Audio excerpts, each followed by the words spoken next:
What if I were to suggest that you play a key role in the awakening world? And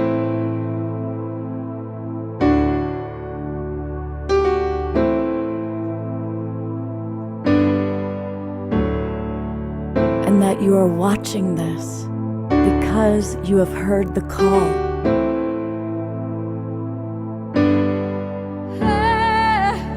We can start right now by opening our hearts and minds.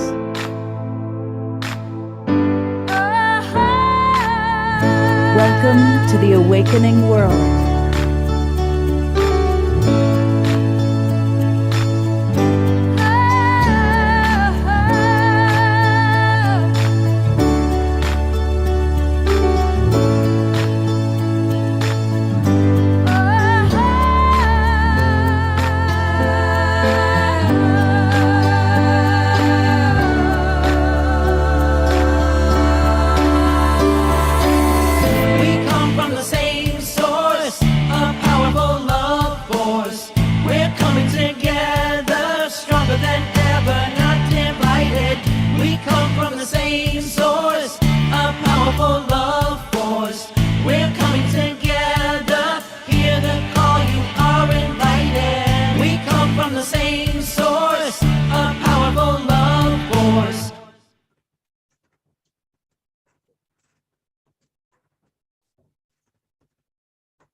Good morning, everybody, and welcome to the Awakening World.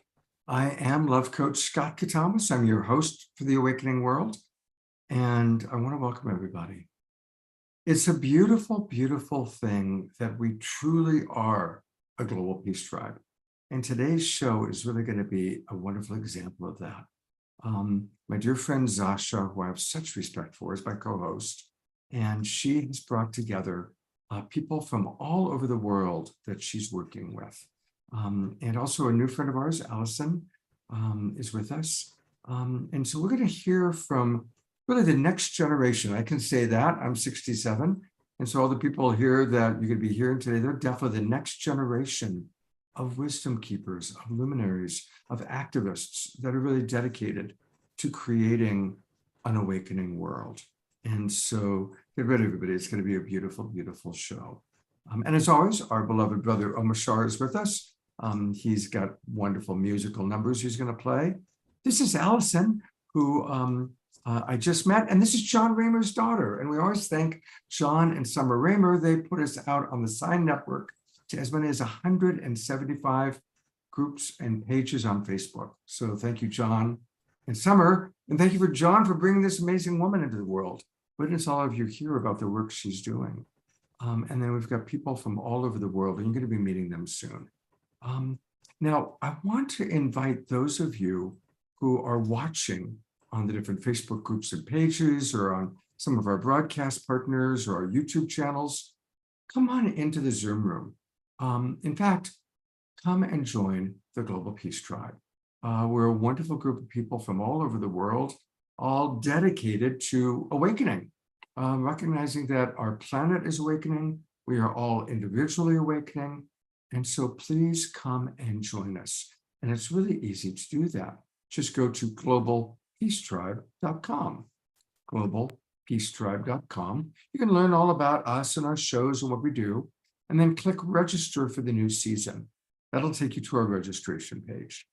We do 3 or 4 shows every week, and they all feature amazing musical artists, inspirational leaders. Some of them are famous, and some of them are like you're going to see today, the next generation of luminaries and leaders. On Wednesday night, we did a wonderful show all about what makes sex sacred. Last night, we had a beautiful show all about understanding and honoring our angelic forces, with people, again, from all over the world sharing wisdom of how to connect to our angels and our guides. And here's today's show, all about mentorship of next generation leaders from all over the world.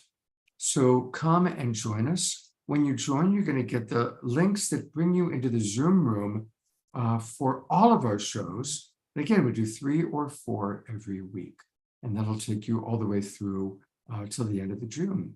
which is we're in our current season. And there's also all sorts of special things. We have retreats, we have events. There's a lot going on with the Global Peace Tribe. I also want to let everybody know, I see a lot of our regulars are in the Zoom room, some of you that I love. And you're only going to get a little bit of Scott today because I'm in Ashland, Oregon. I've got my Twin Ray t-shirt on because there's a big event which I'm going to be participating in with the Twin Ray that starts this morning. So I am going to put you into the capable hands of Zasha and Omashar and our guests. But I am going to start us off with an opening blessing. And little Jasmine Bear is right here sleeping on my lap. So I'm really going to just channel her. Let's go ahead and start by closing our eyes, unless you're operating a motor vehicle. And let's just start by taking some deep breaths. Breathing at your own pace. And on every exhale, releasing any thoughts or stuff that no longer serves you. And on every inhale, coming deeper into the universe of you, the beautiful being that you are. Exhaling, releasing, letting go. Inhale, coming into you. And I invite you to put your hand on your heart and continue to breathe and just allow my voice to gently guide you into your beautiful heart. If you can, feel your heart beating.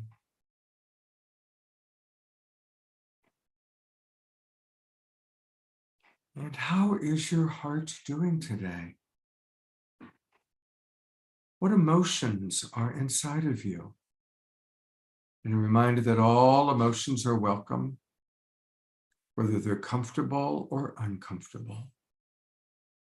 Because it's all part of life's experience, whether we're in joy and love, whether we're in sadness. They're all part of the human experience. And so whatever is alive or present for you is welcome.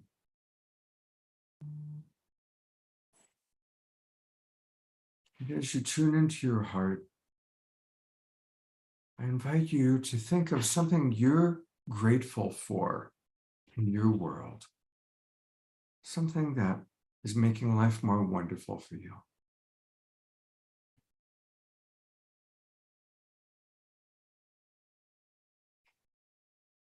And I'd also like to ask you to think of something you're grateful to yourself for. What are you doing, or something you've done recently that made life more wonderful for another person, for the planet, for our community, local or global?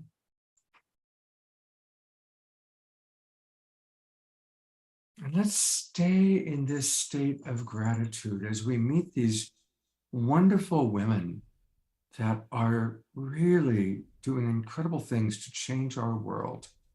Let's stay in a state of gratitude for them, and may it serve as inspiration for each and every one of us. And let's carry that inspiration into our sacred Sunday and into our world. And I invite you to open your eyes. I'm going to go to gallery view. And thank you, those of you that have your cameras on. And let's just look at those of us who do have our cameras on, recognizing that most of the people watching on Facebook, we can't see you, but we're thinking about you. And looking at all these beautiful, unique emanations of the one eternal beloved, including Mark and his accordion. Even the accordion is part of the eternal beloved. So thank you so much, everybody. And I'm going to turn it back over to our beloved brother, Omashar, for an opening musical number.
when there's nowhere left to turn,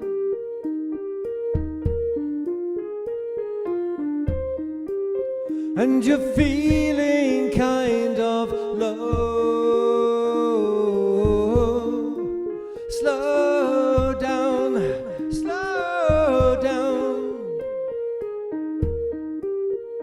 and breathe me in.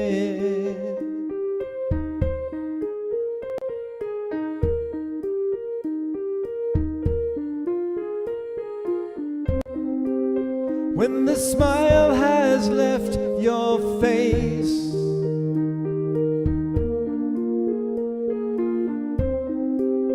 and the tears roll down your cheeks, slow down,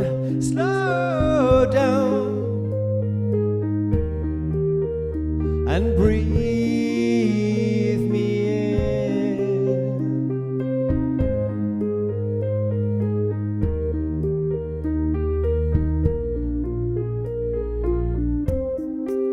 When your river's running dry,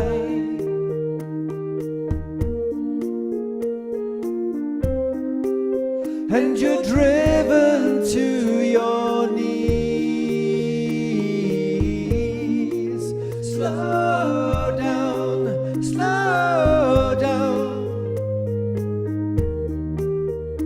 and breathe me in.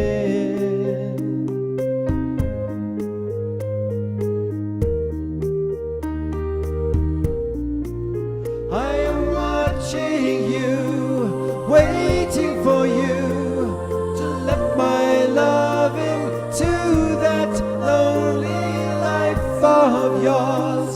Listen to me, and we can be together free eternally.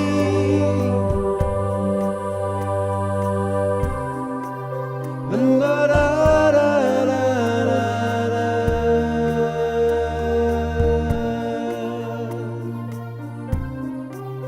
La la la da da da da da da. La da da da.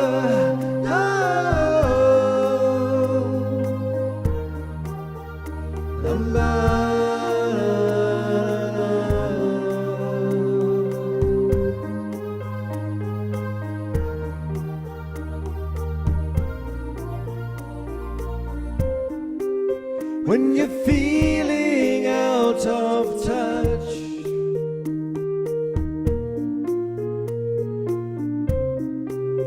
and you need someone to hold, slow down,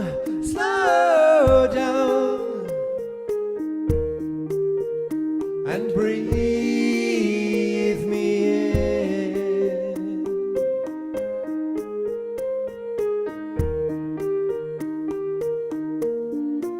Slow down,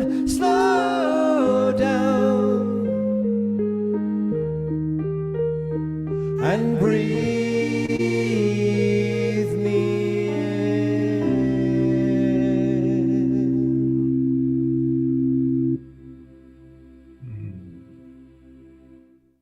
Ah, thank you, beautiful, beloved brother Omashar, for helping us to slow down. Slow down. It's interesting at this time of year in Colorado, these cherry blossoms are now starting to blossom on the trees here. So, yeah. I'll send you a picture where I'm going today. There are cherry blossoms all starting to bloom everywhere, last right? week. Yeah, so it's happening. And I'm going to go to gallery view for a moment. Let's all twinkle Omashar. For those of you who are new, we twinkle on the awakening world. That's our way of saying thank you. And it's beautiful to watch all of you dancing. Isn't it lovely, Omashar, to see all the different... The flow, it's interesting because they'll our dancers will get it with gusto, and then the theme of the flow of the song comes, and and they kind of shift. And it was very very alternative today, so that was very cool. Thank you for that. Yeah, it's beautiful. It's beautiful. I know, right? Well, you know, I had a great pleasure a few months ago of meeting Zasha. Right away, I knew that this was a very special soul. And as I got to know her, just the way she's managed a difficult life, difficult circumstances that she was born into, and her incredible, big, beautiful heart, balanced with being an activist, a psychotherapist, and even an attorney. And yet she's balanced all that in her incredible dedication to our world. And then I learned what she was doing with WET. You'll learn all about WET today. I said, please, let's do a show together. And so she's invited some of the people that she works with, that we're going to get to know, people from all over the world. So I'm just going to start, Zasha, by asking the question that we'll start with everybody. What is your personal commitment to our awakening world, playing your part in the raising of consciousness? And maybe tell us a little bit about WET. Thank you, Scott. Thank you for your beautiful words. Such an honor to be here. It's such an honor to bring what I've been doing to this beautiful platform and the wonderful work that you do, Scott. Thank you for doing this for the world.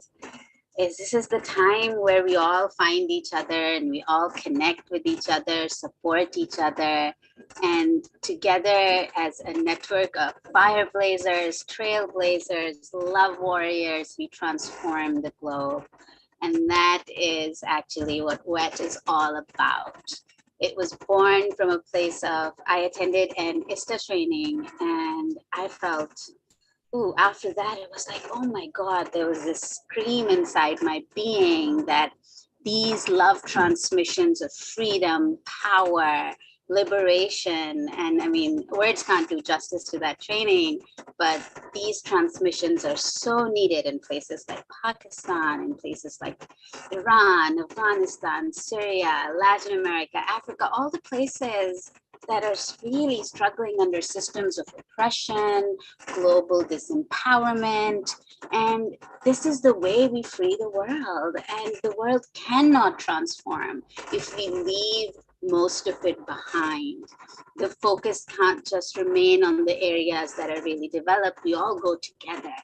That's the big lesson of humanity. We are communal beings. We're designed to be interdependent. And whenever we create systems where some fraction of the population is doing really well and others are really far behind, we see a lot of issues come up. So in order to step into the new world, this felt like the way, and that's how WET was born. So we mentor people from these places where, in these places, we really have to understand that, the way that oppression works, the way that, disempowerment works is like breeding victim, inauthenticity, entitlement into people, breaking them so that they can't stand up and they can't even feel their own beings, their own source as love. So we mentor them.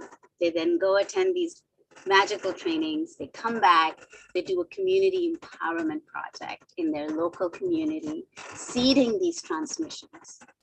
And we're waiting to build that critical mass. When enough of these transmissions are seeded in a place, people will rise, people will liberate.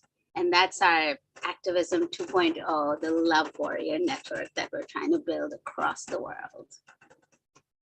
Beautiful. Thank you so much. Well, I know you're going to introduce us to your different love warriors, but I'm going to just briefly introduce one of our guests. And I just met her. This is Allison.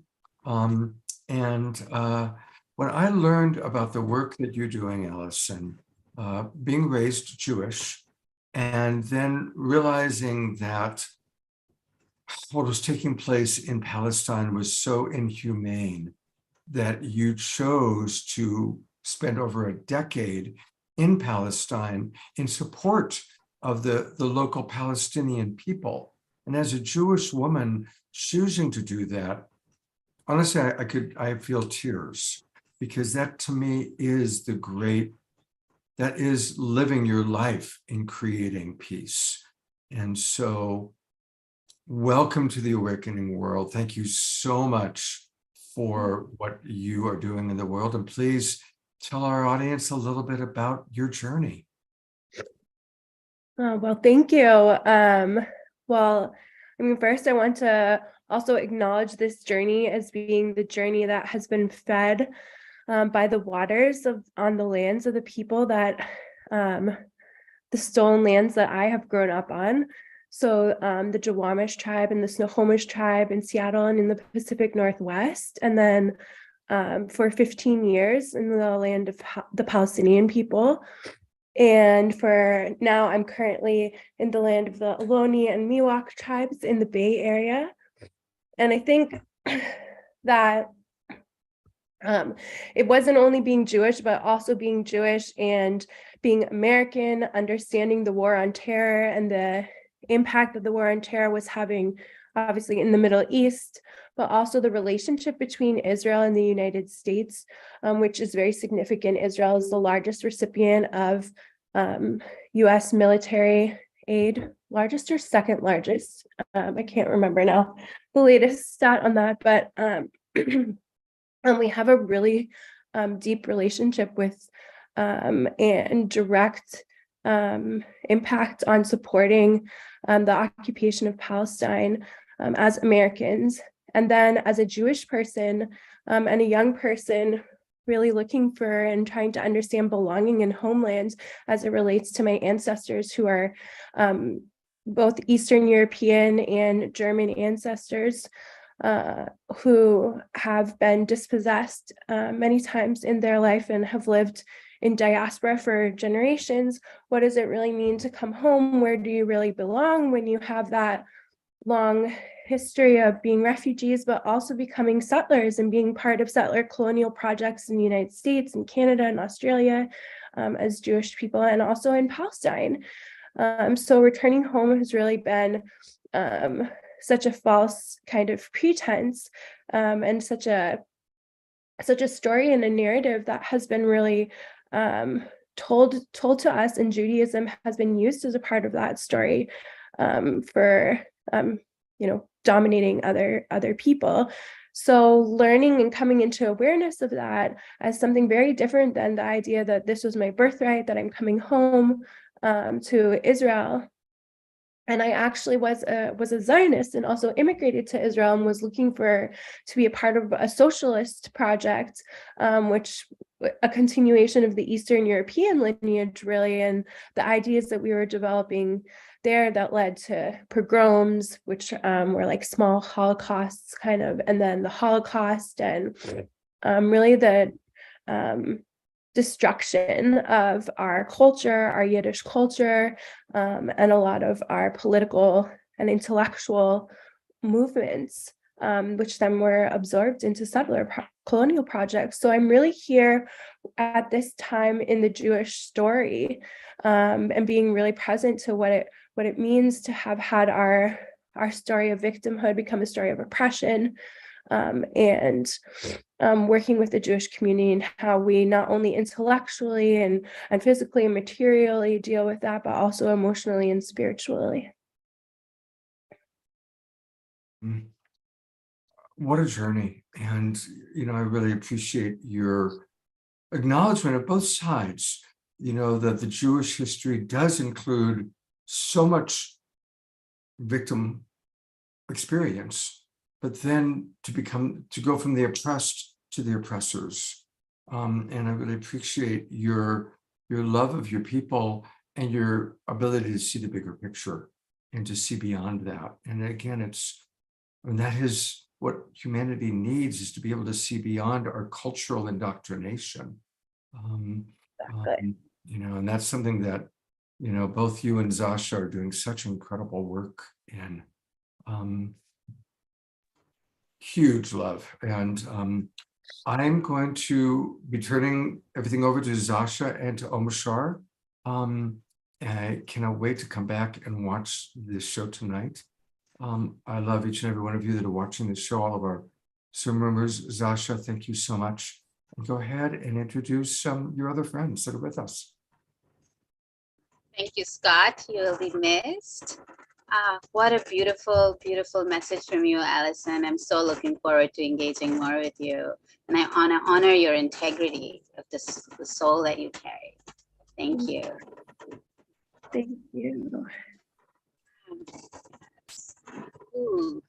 So I have here today with us one of our mentors who has been a godsend to WET. She brings her fire, her passion. She is such a superstar, an incredible woman. Like WET will not be able to function without this soul. Her name is Juliana Rojas. Let's spotlight her and put her on the. Hi, Juliana. Hi, hello to everyone. Honestly, she is the passion that she breathes for her culture, for her people, for her ancestors. You know, Latin America has been, and it's such a beautiful part of the world. It's actually the first time that I'm getting to explore this beautiful area. And yeah, and so Juliana, please, I would love to hear from you about your experience in WET and what you bring. Thank you, Sasha. Thank you so much. I'm a little bit nervous. I don't know why. Maybe connecting with so beautiful souls. Allison, thank you for sharing with us your story and what you bring. And well, I come from the most mega diverse country in the world, which is Colombia, but with so much suffering also. And I come from a country that has not suffered from religion, but has suffered from that mega diverse richness that we have. It's our land that is being always in attack. And I'm also a worldwide citizen. And I'm a person that was born in a very privileged place in this beautiful country.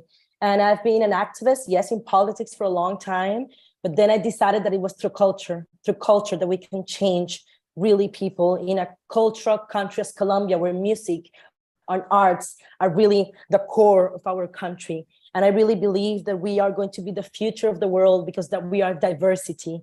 We are Black, we are Indigenous, we are Spanish, we are European, we are everything, you know? And nowadays is where people can appreciate who we are and what we are bringing to the world.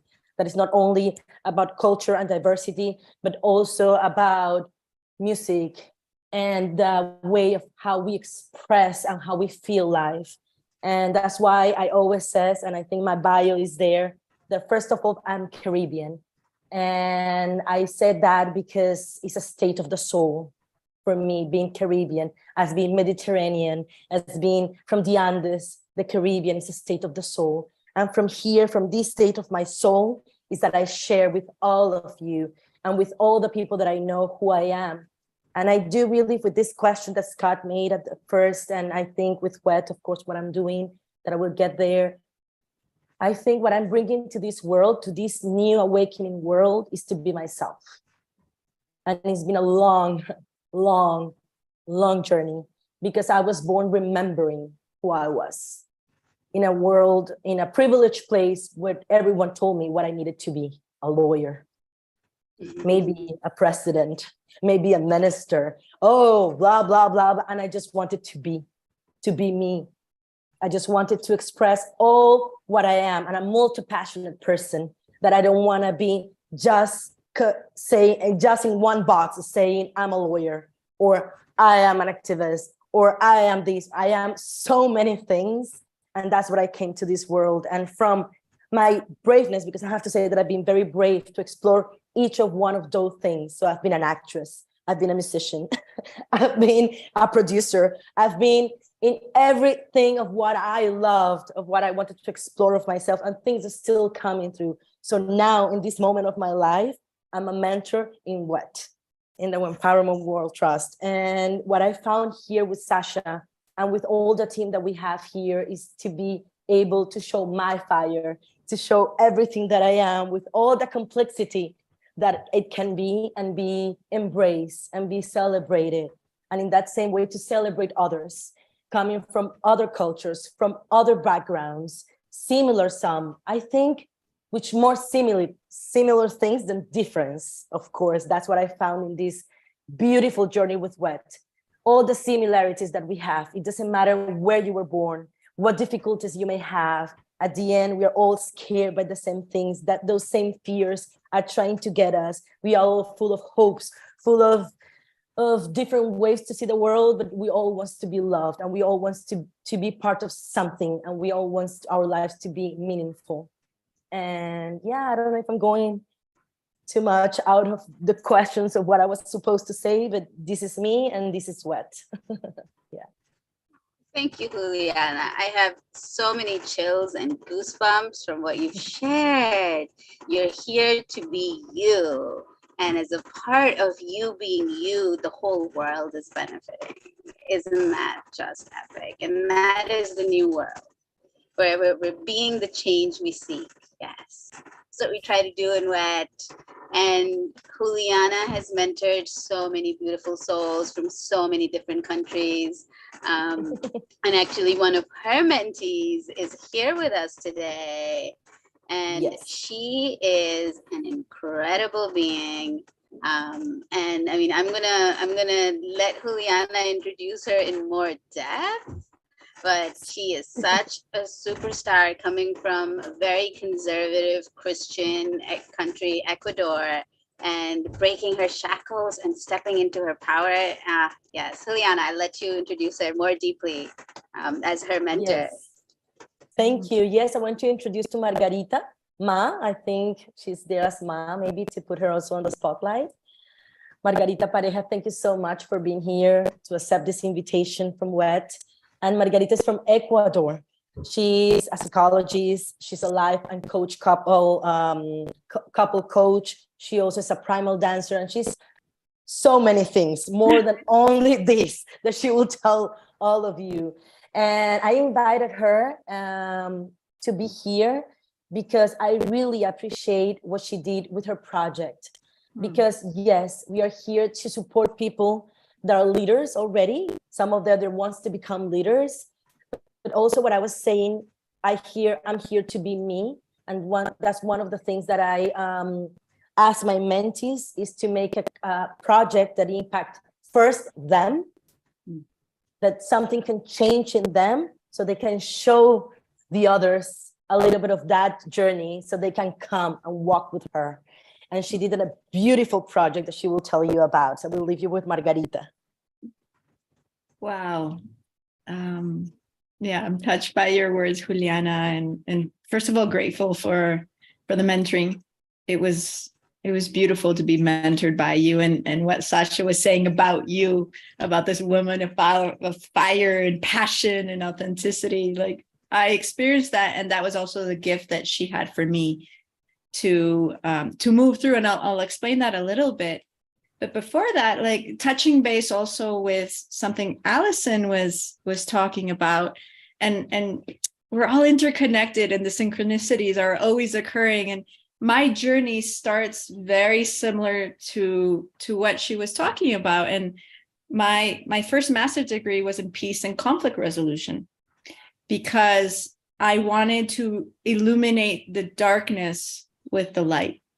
And so I worked with Palestinian and Israeli processes in the university. And then I trained to go to like violent areas, and I worked with the United Nations. And I thought that was my path.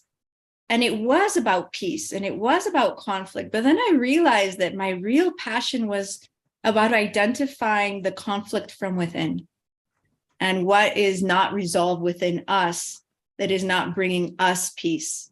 And so how can I be a peacekeeper and a guardian of peace when within me there was still so much conflict? And I bring that back to the story with Juliana, because when I was thinking about my project, I knew that it was about sharing my poetry with the world, but my poetry was about my own transformation process that I still hadn't finished fully completing. And Juliana shows me a piece of that, which was, I am willing to gift the world my poetry book, and about my tantric process, and it's like a coming out through my poetry book, And I'm willing to do that with the world because I think that the world is in a very important transformation process and can now receive it, because I was so afraid of myself and who I am. And I felt that the world wasn't ready. And I was like, oh, the world is ready. But then she kind of like highlights something that it's like, is your family ready? Is your community ready? And what would this process mean for yourself to come out first with your own family? And when she was saying this, I was like, ooh, okay. This takes a lot from me to confront like where my own programming is coming from, and realizing that my sacred rebellion process had to begin within myself, but with my own family and coming out to them. And so we put that into the project, because the project was like doing workshops around the book and talking about sacred sexuality and talk about authenticity and talk about Tantra. And I was really excited, and I could do that with the rest of the world, but I couldn't even talk about it with them. And so that was the gift that Juliana brought to me, which was start micro. And so what has come of this process is a total acceptance of myself, my family accepting me, and they were so gracious. And it was like these fears that we have, that we make them like these huge monsters, and then we do it, and then we realize, oh, that was not as hard and as like heart-shattering as I thought it was going to be, because I cultivated the love first. And love is that healing transformational process that tantric process I've been walking. That's one of the first foundations, which is how to move through the world through love with an open heart, and trusting in that. And so then I could trust my parents to hold me through that process, and my brothers and my sisters and my community, which you were saying, Sasha, I come from this. Ecuador is probably among the most religious countries in Latin America, and we still hold strong to so many of those values. And I was in this process of breaking so much of that within myself and finding my own like 2 feet and my own like spirituality in that process. And so now, yes, I am using my book, the poetry book, to help women and men in this liberation process and this process of love.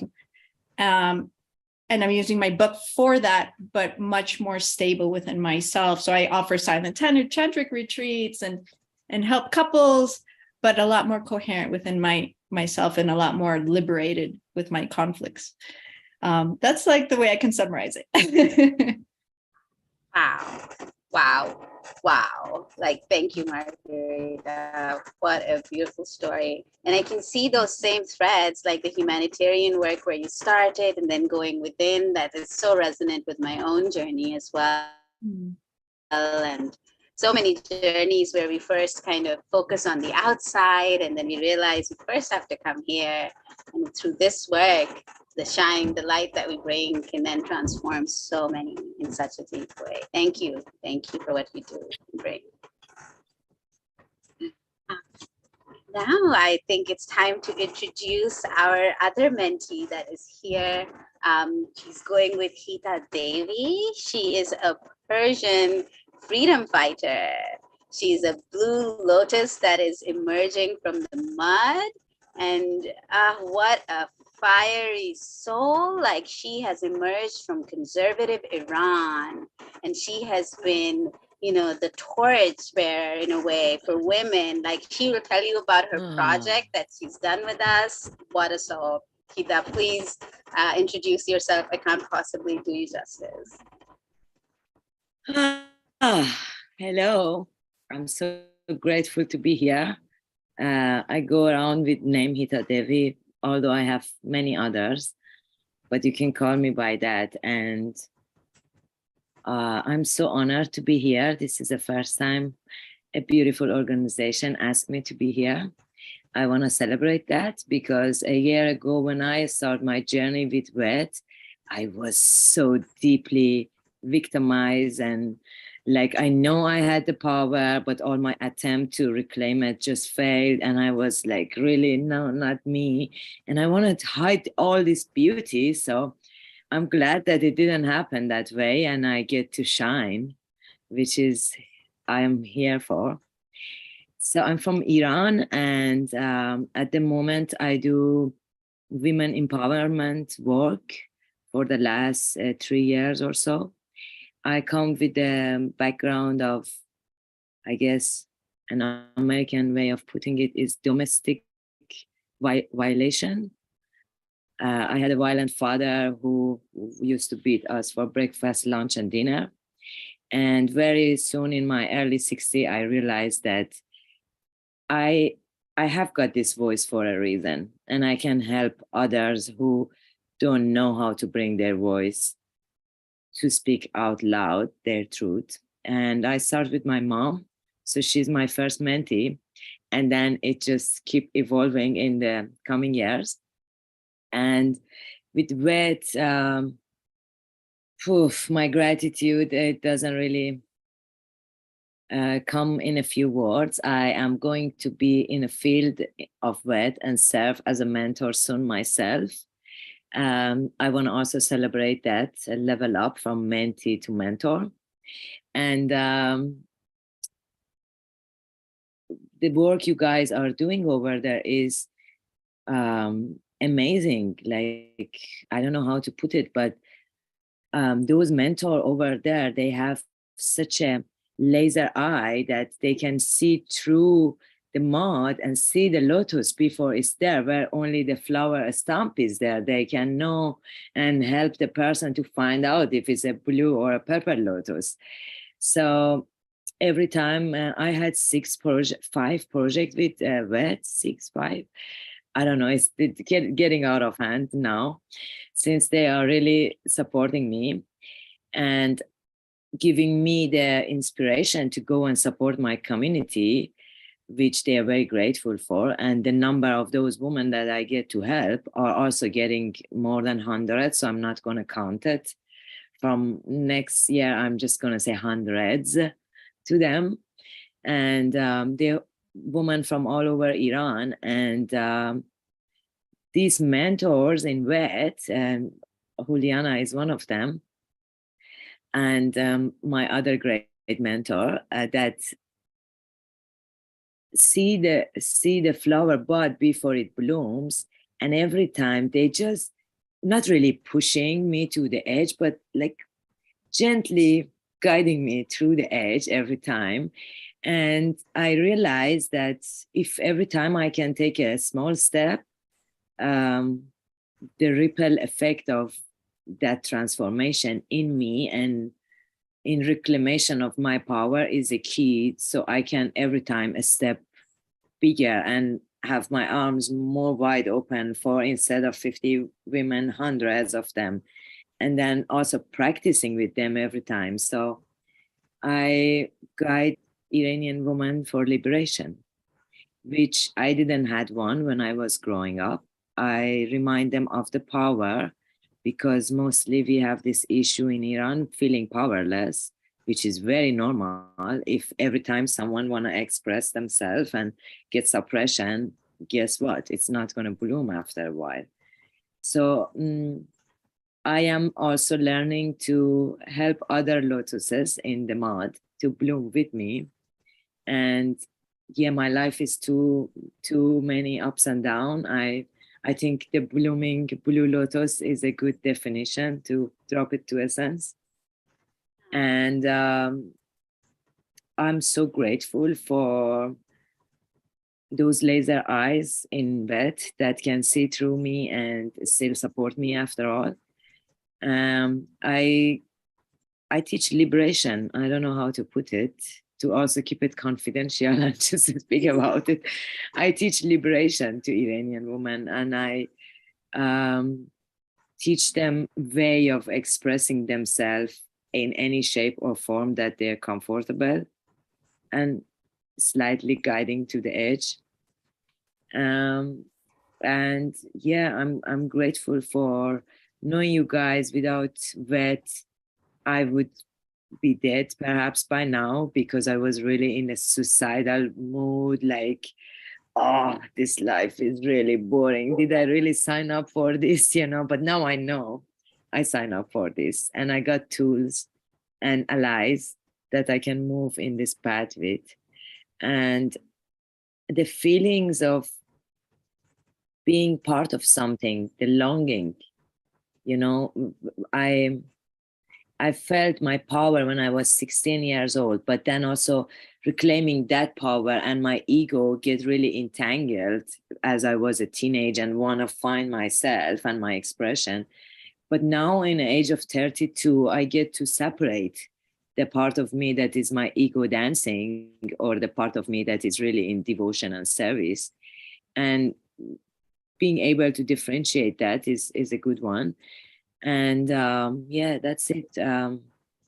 Without you guys, I wouldn't be doing what I'm doing. And I am forever grateful, and also offering my service on the temple floor for you girls to take me as a servant. I'm ready to serve it more than I receive from. Thank you so much, Hita. Just to put it in context, this woman has been risking her life to do this work. If she was to return to Iran for any reason, she would be put in prison. So I don't know how much people know about what's been going on with Iran and female liberation, but this is work that is life risking. And she is standing here doing that in spite of all the, it's a way of, also it's a way of overcoming and like all the childhood trauma that is sort of beaten into people from these oppressive places. This is how the oppression is maintained. And thank you, Hita, for standing in that fire, for cherishing your life enough to honor us and not give up on it and to benefit the world. Thank you. Thank you so much. So with that, let's bring everybody up. Let's all of our guests, let's have a little drop in. Let's everybody take a deep breath as well. We've had some beautiful transmissions that we've received. Oh, yes. Just some deep breaths into the body. Just there were some challenging things that we heard as well. Sometimes the nervous system, gets a bit activated, hearing about what's happening in different parts of the world. Beautiful.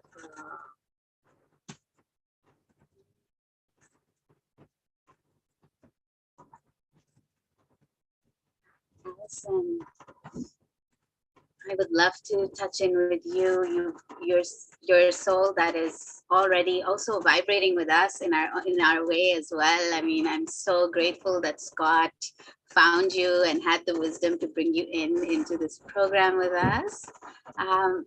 I would love to hear from you. How are you feeling hearing about WET and about your work? And yeah, I would just love to receive your impressions.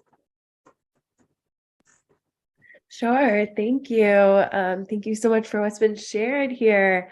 I feel that I've dropped into exactly the perfect place. I mean, I'm really in a space of transitioning from a lot of that outer work that you were sharing, Zasha, and also Margarita, into more of a space of inner work, but also like creating support within my community for more of that inner work. I've worked with so many activists and change makers in the past 15 years as I transitioned, coming into Israel, coming into Palestine, but with an Israeli mindset, and immersing myself, learning the language, becoming a part of Israeli society. And also, as I got to that stage, starting to recognize and understand more of the undercurrent and what was happening in Palestine, and the way in which Israel had really been is controlling and brainwashing people, and also the situation of having secondary citizens within Israel, Palestinians who live within Israel, but then also in the West Bank and Gaza, and the inhumane conditions that have been created by humans, by Israel, and with the support of the United States. So I've worked with so many people over the years who give their lives to make it more visible to the world. For a long time, that was a lot of the work, like showing the world what was happening there. Those of you who remember the time of the Second Intifada, I think it's good to recognize that that was a time where we had so much control by mainstream media of what the message and what the images were that was coming from areas of conflict and Israel, Palestine. And that has really changed in the past 2 decades with social media and with the internet. We're able to see directly from activists so much more of what the situation is on the ground. And a lot of my work was about helping and supporting that movement, getting people access to cameras and technology so that they could share what was directly happening. And then at the same time experiencing the backlash of that, the backlash of being a liberated person, the backlash of sharing with the world what's really going on, meaning that either social media companies are taking down your content or governments and people in your community are starting to attack you more. So I think that there's also been this experience of dealing with some of the wisdom and the teaching about activism, like raise your voice, share, tell the world what's going on, but not enough safeguards in there about like what really can be, personal and political and communal risks and harms that happen. So the later part of my career was really about thinking about those, not my career, I don't like that word anymore. The life purpose, mission. Yeah. Was, creating spaces of safety where we could work, we could be together as a collective, as a group, as an organization, and, continue to share and document war crimes and, think of creative ways of resistance through music, through culture, through art, as safe ways in which we could keep sharing the need for this liberation and for justice. And I know that a generation of activists that I worked with for 10 years, we've done a lot of that work. We became those people. We became the human rights lawyers and defenders. We sat in the United Nations. We sent all the documentation and did all this stuff. And so many of us are so exhausted and have, suffered different degrees of really difficult repercussions for that, especially I think women, particularly are at risk as human rights defenders. And a lot of the ways in which that appears is actually invisible. It's not visible like that we necessarily end up in prison, though plenty people do, but such deep levels of exhaustion, such deep levels of isolation, of dealing with harassment and being pushed out of a lot of institutional spaces that we've invested in and not being able to take those spaces of power because men are consistently chosen over us.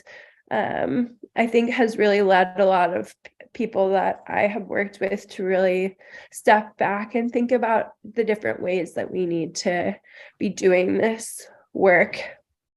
And that reform of the large institutions is not going to be the answer, and that even the generation of institutions that we might inherit that are on a smaller scale are really not designed to function. They're still very hierarchical, and the culture of nonprofit organizations continues to be very toxic and to not be supportive of activists. And so we can't go to isolation because it's too dangerous. So I think that there's really seeking of a different framework and a different structure. And I'm so interested in the common language and the culture that you're building with WET. And I know so many people, I think, that are looking for new ways that are an embodied experience, a spiritual experience of our activism that isn't just this within this human rights framework and within this nonprofit industry. So, yeah. So in the chat, Thank you so much, Allison. Eleanor Joy just said, "How about your vocation?" And was that directed at Alison, Eleanor, or generally to the panel? Oh, yeah. Well, I can just answer it, and why I don't want to say career. I mean, it is fully my work is so, intertwined with who I am personally, as I think it is for so many of us. I can't really, by vocation, I've been a fundraiser, I've been a manager, I've been a coach, and how I make money and how I continue to support myself in this journey is also a question, because I really can't afford anymore the exploitative kind of work arrangements that I've been living in for so long, I think, though, and was a part of creating. I created organizations and institutions that I don't think really honor and nurture enough the people that work within them. And it's really a question for me, and I'm at a point of a pause right now in the time, and a time to kind of I'm living with a family member. I just stopped working. I really started to work on, dealing with de-escalation from the achievement culture, from the need to really push myself to be producing, and just really have looked at like a modest way of being in the world right now that can allow me time for contemplation and exploration and new connection. Beautiful, beautiful. Thank you for that, Allison. I resonate with you so deeply in my own activism work, with the burnout and being a female leader in a country like Pakistan, where the men just couldn't handle being led by a woman, and the particular kinds of experiences of that. And it really takes a toll. It's like having to work 100 times or 1,000 times as hard, and having to be that much tougher, because the insecure masculine in these oppressive cultures often attacks feminines that do dare to rise. In Pakistan's lawyers movement, where I sort of started my activism journey, the interesting thing was civil society was being led by women. And people were like, how is this even possible? What's going on? How come all the leaders are women right now? Right. And so, and we had these discussions. Like all of civil society being led by women and all of government being led by men, and a constant tension between these two entities, and also like a very top tier level of men being like right there at the top in a lot of civil society as well, but the majority women within all of the institutions. I was in at least 2 organizations where you have 14, 15 women and 1 or 2 men, but they are in the top in the leadership as well. So it's just a real imbalance there. Yeah. I just had a beautiful, goosebumps all over my body, chills, beautiful hit. This is the feminine rising and changing the world. Just look at this. She's rising in all of us, and she's also rising in so many men and coming in to transform the world, right? Like, this is the new way. And Allison, I would love to actually introduce you to so many people. We have activists who are doing that work in Israel and Palestine right now. We actually funded so many Palestinians who crossed the border illegally to enter Israel to attend some trainings. It was epic. So we're also doing work there. And so, yes, it'll be beautiful to connect more like you to some activists that we know there as well.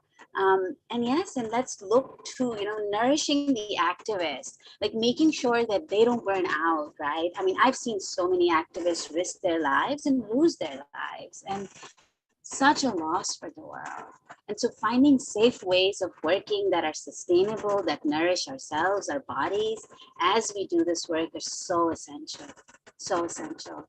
And having these communities where we nurture and nourish each other with love, and so that we can transmit love as we stand in the world, because that's what will transform. So, Sasha, Hita has to leave very shortly. So let's just say ho de Leo, and she's going to put her bio and contact information in the chat box, correct? Yeah, after all that I'm hearing, I want to add a little bit about Iran, just maybe a sentence. In my country, to born as a woman is already a crime. So like, forget about this woman do anything. Just being in a female body is already a challenge. But from the challenge and the pressure, the diamond is born. Shine bright like a diamond. So that's it. I'm leaving, and I will watch the reply for sure. But yeah, I'm just coming out of such a week, and I'm so grateful to be here. And for each one of you, I bow in front of the work you do, and I honor every moments of your life that you invest into this for the whole world peace. So Hita, Thank if you'd you like so to much. put your Instagram into the chat, that'd be great. Please. Yes, I will do that. Yeah, feel free if you like my work. I do also work with women out of Iran, and a lot of free class and donation based, because I want the culture of oneness and unity to be spread. So yeah, feel free to follow if you resonate. And thank you, Zasha. Thank you, Juliana. Oh, thank you, each one of you, for being here. Thank you for joining us, Ita. I'm See so you glad. on another time. Have a great day. Ciao. Yeah, I wanted to add something, and thank you, Hita, definitely amazing. You were saying something, Alison, I think, and it really touched me, because the isolation. And just by giving our opinion, we can be isolated. And that's when I was saying, just by me being me, I feel I'm an activist, because in my sense, since I'm a little girl, I always felt that I have a voice, and a very strong voice that can really project. And I found that just by asking the question, that doesn't have to be to make the other one think what you think. Just by asking uncomfortable questions, there is a problem. You're a problematic person. And I think that's very sad. Just by asking questions, this has nothing to do with you wanting to impose your opinion or change opinions. Just asking questions, just giving uncomfortable questions to be asked about ourselves. And I wanted to also, because I think it's something important, every mentor, as Sasha will know, would say, every mentor of us is our own world. Of course, we come from different backgrounds. We all come from difficult countries, yes, in general, to understand what the other one is bringing, but we all have different approaches to this mentoring process. And as Margarita was saying, okay, she wanted to show it to the world, but what happened with her immediate world, her family, because I find out there's a lot of people, of coaches and people showing a lot of things, but without doing the work. And this is uncomfortable, what I'm saying. But we need to do the work, our own work, because yeah, it's the only way, really, I guess, to support others in a very responsible way, we need to do the homework. And I really wanted to, to say that, because it doesn't matter if we want to inject projects, a lot of energy and everything, but those projects are for other ones to follow the journey. But what about us leading that journey? And like Hita, for example, was saying, she's leading other women, but she needed to get out of herself. She needed to become a diamond to show the others how to become a diamond. And yeah, thank you.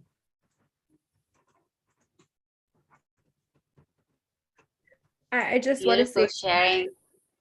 oh yeah, I just wanted to reflect back. Like, I'm so glad for this shift in culture, you know, where we can really like support each other to like take time to do, you know, to care for what's inside of us, what's ancestrally alive for us. And also, I think that there is this challenge in a with Western psychology as well, where we're like looking to do this healing, and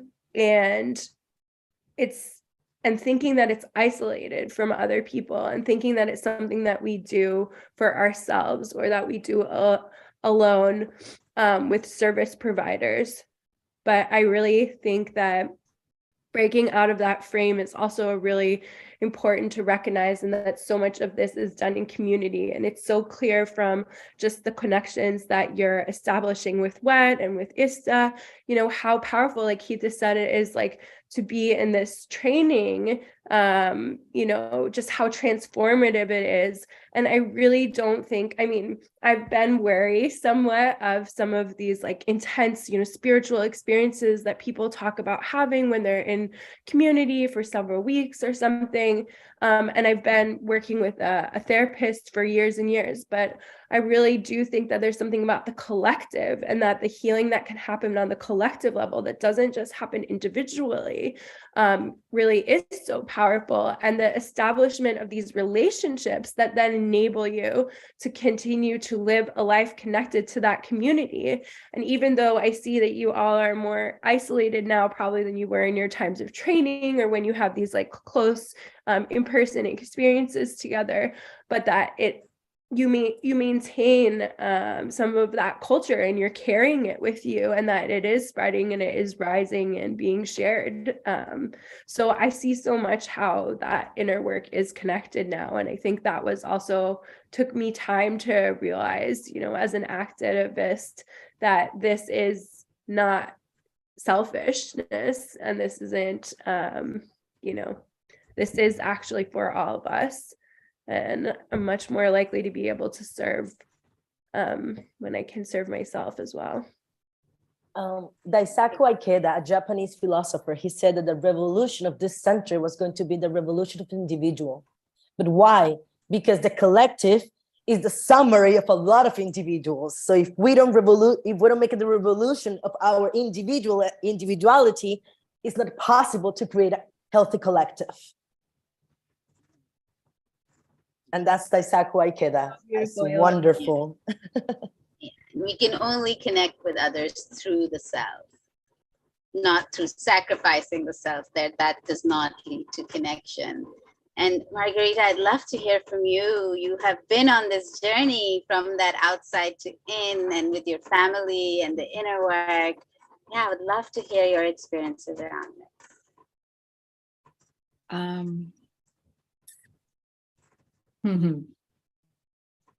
I am currently going through this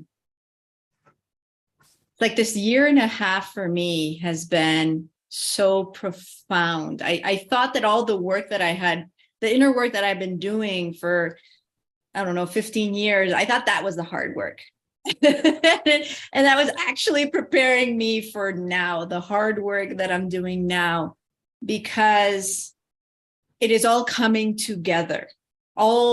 Every single aspect of you know, my master's degrees, studying psychology, the spiritual path, the work on my body, the work on my soul, the work on my spirit, it's coming to now, and the realizations of now that I wasn't ready to listen to before. And part of those programmings that I'm seeing now is one of them has to do with motherhood, with realizing how much programming there is in You have to be mother, because if you are not mother, you are not complete. And I think a lot of women from, you know, Iran and Pakistan and India and these cultures where, yes, mother is important, but that's not all that you came to be. Like you're not just here born as a womb to produce children. And there's this beauty in being mother, but at the same time, there's so much programming of who we are as women. And so I'm coming to terms with that in my own family. And I'm coming to terms with what does it mean to be wife? And also like this imposition that we have from a programming of who are you, first of all? And can I allow myself to be me, as Juliana was saying? And that just being me is to be an activist. But who do I want to be in this world? And what is my essence? And what is my soul calling? And my soul calling in this life was to be a mother to my own projects. My soul calling in this life was to help people through their own movement of darkness to light. My soul calling was to, through my own experience of acceptance of myself, that I am a sexual, sensual, relational, spiritual. I'm a woman that's manifesting in this body, and I manifest it as a woman. And I am a sister, and I am a priestess, and I am a healer. I am all these things, and I'm a dancer, and I'm a poet. Okay, can I accept all of this of who I am? To then say, this is my offering, this is my contribution, this is how I bring light and peace and love to the world. Can I serve from that level of integrity and acceptance of myself? It's taken time, and I will continue to do that process because it's a non-ending journey of like in, out, and the world that I keep seeing outside is the world that's inside. And I'm loving the process. Like I'm holding on tight because I feel like I'm on this like wild horse that's like, just hold on. And I don't know where it's taking me, and it's taking me somewhere. And I love the journey. I love that process and these beautiful human beings that I encounter, like everyone that I've encountered and went, and the possibility that they gave me and believing in me and saying, okay, we believe in you, let's do it. And we're going to challenge you in that process. And I love that challenge process. And I feel that I integrate that a lot into the way I serve, because I have a lot of love and I hold the process, and there's this intuitive mother that holds. And then there's this masculine that kind of pushes the buttons and challenges through the love and through the, hey, can you see this? That you're going through? Can you see this internal conflict? Do you want to go deeper? And so that's the way Wet held me through that process. That's how I hold others through that process as well. Thank you so much, Margarita. It is so interesting the way being our full selves, authentically us, especially as like women in oppressive cultures, religious kind of places, patriarchal places, it becomes this revolution unto itself. Because patriarchy and the most oppression actually maintains itself through maintaining control over the female bodies. It is through their commodification that patriarchy can prop itself up. And it is through the war between the genders, the male bodies and the female bodies, that patriarchy maintains itself. That has been a strong like transmission I've carried. And you know, in my culture, just being a woman who's going to not be invisible and who's actually just going to speak her mind was in itself an act of revolution. It was the biggest threat. Like the number of times people tried to just like squat me, or like whack-a-mole is what I had them play with me. Like they would squat me here, I'd come up there. But that's how it is. It's like just being ourselves fully embodied, not hiding, not reducing our shines. That alone is so radical in this world.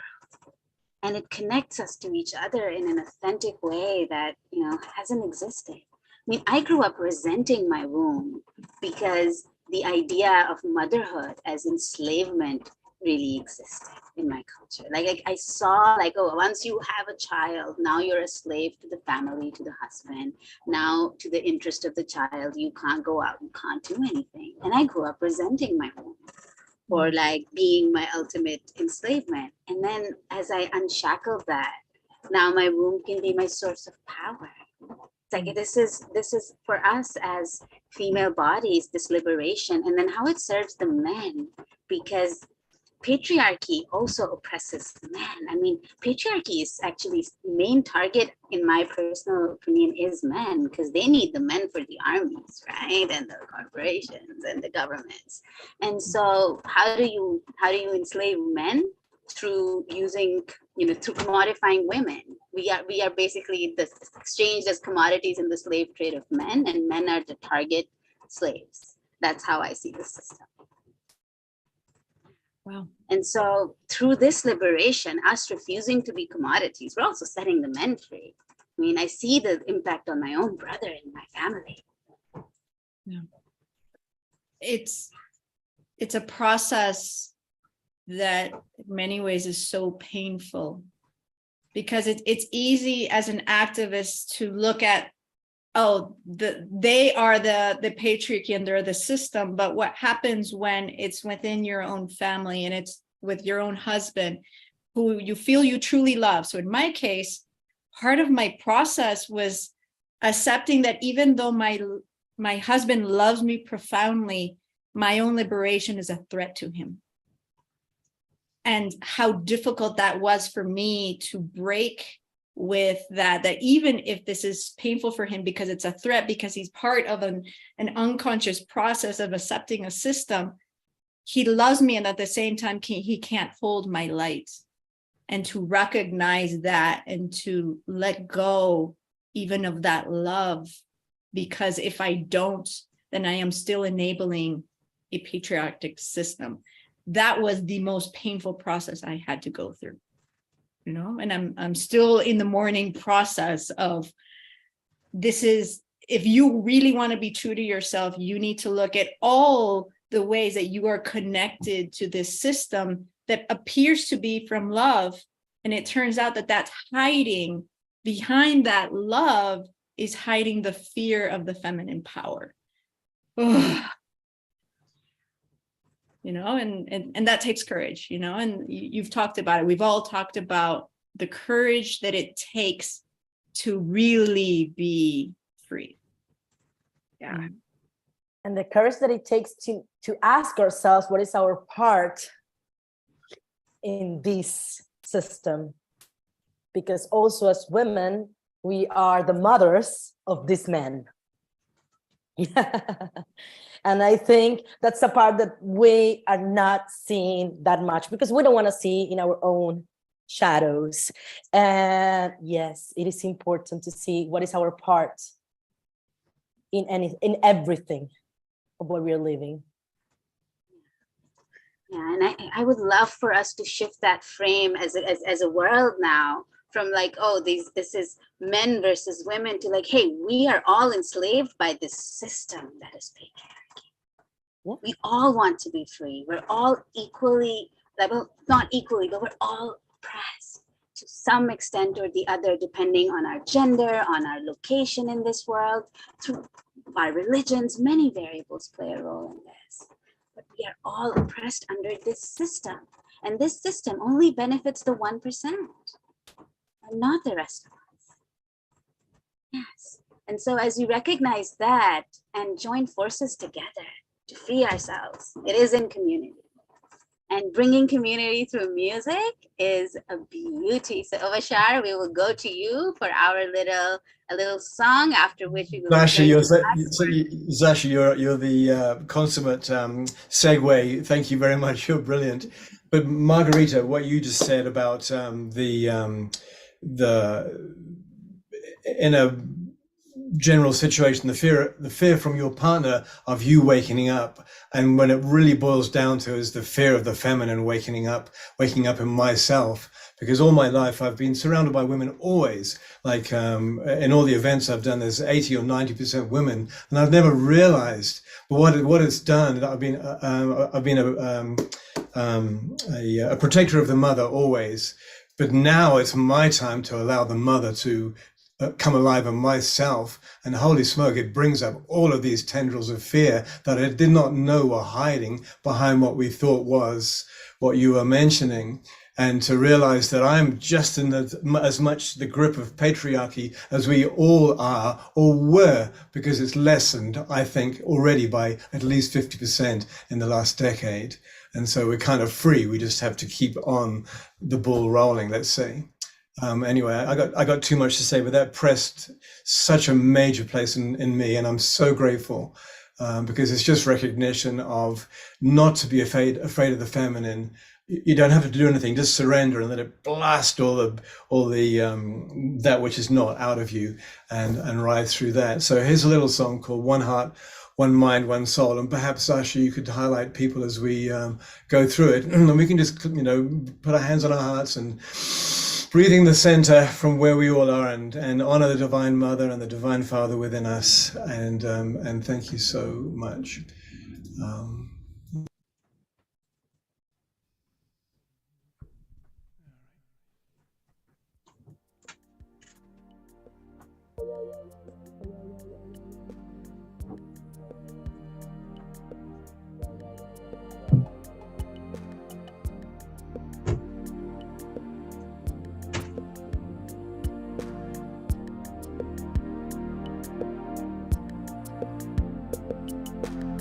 Sometimes it feels so hard to move along, saying goodbye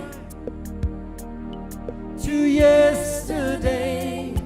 Take heart, my friends, there is a new song bringing us back to our homelands. When something troubles you, just call out my name. I am the one who loves you. Be still with it. Hear what I say. Give me the chance to be with you. We are one heart, one mind, one soul, working together to heal. And there are no walls between us now. It's a celebration of union. So when you're feeling down and on your own, take a look around. I am in everything. Give me your burden, walk into my arms. I will lift you up, I will hold you. We are one heart, one mind, one soul, working together to heal. And there are no walls between us now. It's a celebration of union.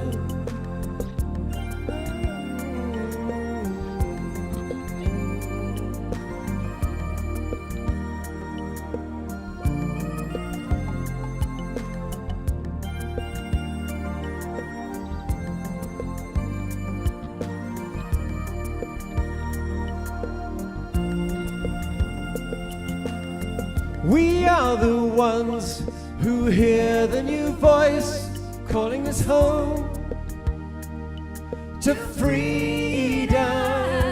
Fear not, my friends, this is a new place full of new joys and happiness. Yes, we are one heart, one mind, one soul, working together to heal. And there are no walls between us now. It's a celebration of union.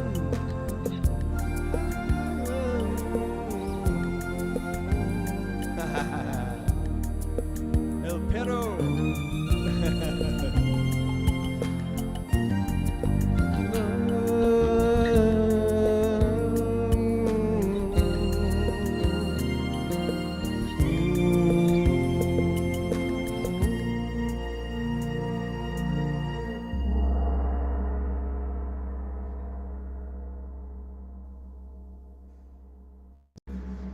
The Dog Lovers Society.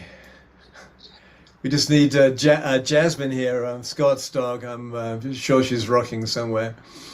Yay. Well, what an amazing show we've just had. It doesn't even cut it. Just what an amazing entrance into each other's heart space that we have shared. It is so healthy. I am so grateful. And I'm wondering, Sasha, what are the contact details for WET? And how can we communicate that with both our Facebook and YouTube audience, plus our Zoom audience? Well, the best place to find us online at the moment is on the ista.life page. There under projects, you will find World Empowerment Trust, where if anybody wants to apply for mentorship to attend one of ISTA trainings and you are from either a country or a group of people, indigenous people who are suffering from systems of oppression, please apply to us. If you want to donate to our cause, there's a donate link there as well. I will find and put that in the chat in just a little bit. And there was just a little comment that I really wanted to share with all of you, just crystallizing from our discussion earlier. You know what shocked me as I grew up, I started with human rights and as a feminist with this same old narrative. And then I realized, hang on, these male-dominated parliaments, the laws that they are passing, like literally blew my mind that they were passing laws that were denying men their rights as well, like just in these stark ways. Like in Pakistan, the male child cannot be sexually molested. In the UK, a man cannot be raped. And we know that that's not true. That's a legal fiction. But these are laws being passed by parliaments, right, which are male dominated. And so this is really like, I just really want to bring that in, where it's like, it's not about men versus women. It's about us versus the system that pits us against each other, oppresses all. I mean, the number of boys that get molested in Pakistan is huge. As a psychotherapist working there, I have worked with so many women, little girls and boys. Child molestation is a big issue in countries and cultures where sexuality is repressed.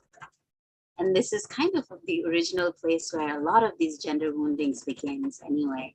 So that was a thing I really wanted to punctuate here as something that we stand for. It's like finding community together, supporting each other to shed this conditioning that teaches us to fear the feminine and to treat her as the other, and uses masculinity, this specter of this distorted masculine power, as masculine as only the provider and the protector, which is so not accurate. It is so not human, right? And it oppresses men too. And so let us, men and women, join together and rise against this oppressive system. That's the message I wanted to really bring today. Can I add something just very short? Yes. Also about countries, about what we think is different. And I said this at the beginning, what I found with WET is the possibility to get to know people's so many backgrounds and getting really what bring us together. There's much more what we have in similar things, and what we have in what we want, what we believe our lives is supposed to be, that what gets apart. That's the differences. It's more what get us together. And I think we need to concentrate in what brings us together more than in the difference. Let's Exactly. enrich each other based on the diversity of our, histories and cultures and the unification of being human together. It is. It's bizarre. It wasn't until I started traveling that I managed to break all the stereotypes. Because I got brought up in Britain, and holy smoke, we think we invented the world. It's like, oh my goddess! And to travel around the world and see all these different cultures, and to peel all those layers off and say, holy smoke, my heart is your heart. Thank you for that. Now I can start rebuilding my reality from that foundation. So yeah. I one of the poems in my poetry book, it's called "Don't Ask Me If I'm a Feminist," and it one of the verses says, "I don't want to help you be comfortable with the word feminist. I want to help you be comfortable with your own femininity." And I think that that's the path, and like not just women or men being comfortable with their femininity, but with ourselves, like accepting all of this power in us. That's where we're going. It is. Anything else to say in not conclusion, but the new beginning before we sign off? Would anyone like to share? Margarita, would you like to share a little bit of, I don't know, of a poem maybe? Just a Yeah, little why not? paragraph. I don't know if it's possible for Margarita. That would be beautiful. Would be lovely.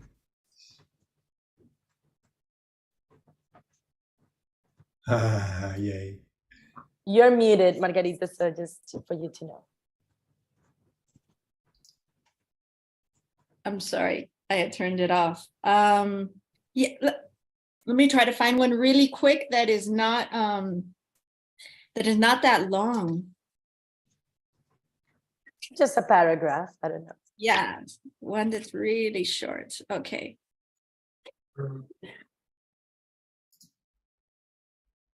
It's called Consecrated Rebellion. Descending to the underground covenants of this clandestine religion, my only genuine prayer of true devotion, I admit that my one only sin is to have lied, censured, and banished her to the basement of a treacherous Roman Empire, the delusive punishment for falling asleep between my unruly thighs. Wasted sleep on reprimands and condemnations, I prefer to dream you awake with legs wide open. That was awesome. Thank you so much. Yay. Here we come. Dream team. Where's our other friend? I just want to take a deep breath here with all of us. Just take a moment to take each other in, to take in this beautiful audience, to umashar every single little thread that came together today to make this message possible.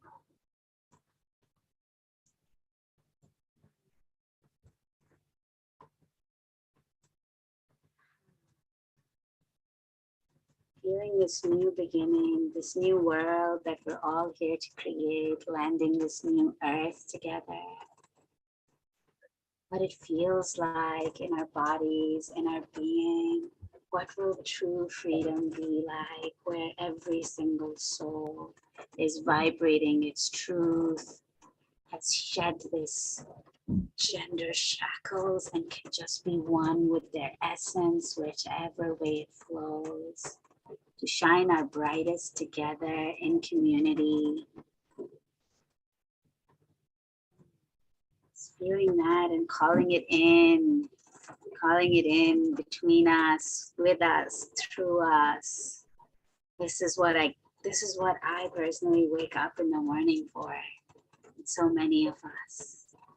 This is what we're here for, a world where our new children that are born do not suffer the way that we did. Where we leave a planet that is flourishing and green and in love with each and every one of us. No. Cool. Well, Sasha, thank you for being such an amazing host. I know we'll see you again, and hopefully we'll see all of us again here.